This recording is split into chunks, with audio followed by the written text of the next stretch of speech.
Hi, my name's Cassius Rayner and I'm a filmmaker and iPhone cinematographer.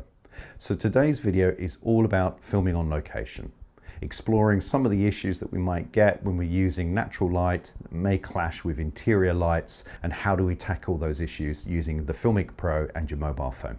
So let's dive straight in.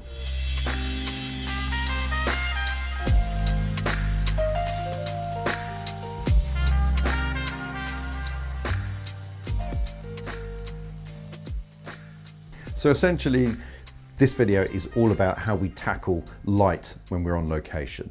Let's just say you've got minimal lighting available, and in this case I only have 2 lights available. So with that, I've got to film in some very large spaces with some really hideous lighting, obviously, that's already there. Fluorescent office lights and natural daylight. Now you can see that the natural daylight is not actually bringing in an awful lot of light for me. So as I'm assessing the location and I'm looking at the different spaces we've got to film in, I'm kind of also thinking in the back of my head, okay, minimal lighting available, got to use the fluorescent lights that are already here, which is hideous. And of course you've got the daylight coming through, so you've got lots of color temperature issues. You've got blues clashing in with the oranges, the horrible sort of greenies coming off the fluorescence. So it's how we try to make the best of that in the environment. Fluorescent lights are evil. Okay, not sure where that came from. Anyway, let's crack on. Okay, so in setting up our interview, we need to remember, as I showed in a previous episode about interviewing and some techniques there, obviously mobile phone lenses need a lot more separation from the subject to the background. And then when you use the manual focus on FiLMiC Pro, you will get some soft focus in the background, and it just creates a little bit more depth to the image for you, and you'll be happier with the results of it. Sound is really, really, really important. You can get away with visuals being a little bit iffy at times, but if the sound's poor, your audience is going to switch off.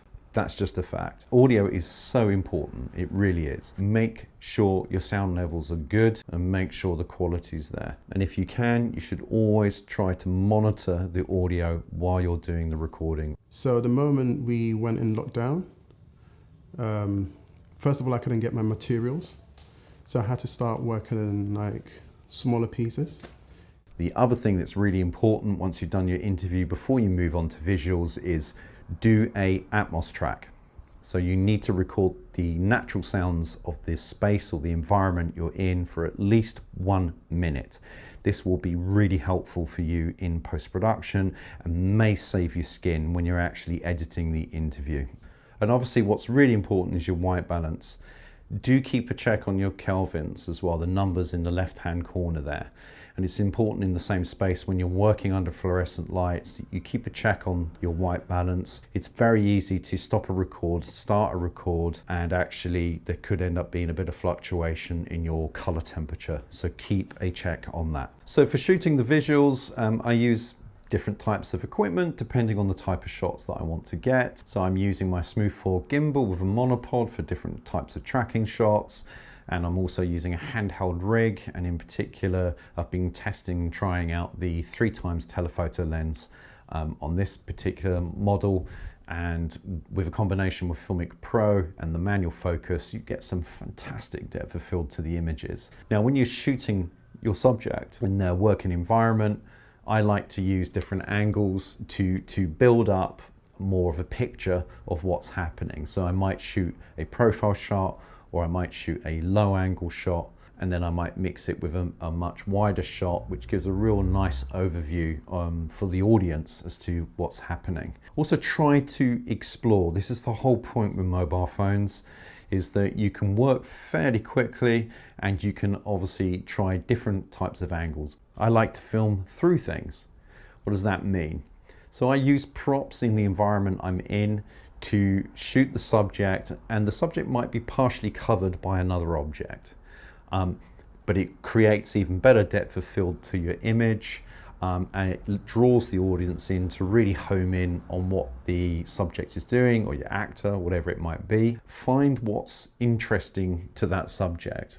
So there's this crazy moment where I decided to do some slow motion of some paint that the artist is using, and he's dripping it down on his canvas. And I'm in this room which has got awful lighting in it. It's awful. And I haven't got my lights with me to light up him in particular, so I've had to go with what I had on the phone. And I was really pleased with the results. So we've got all our key elements to creating a short piece for our video.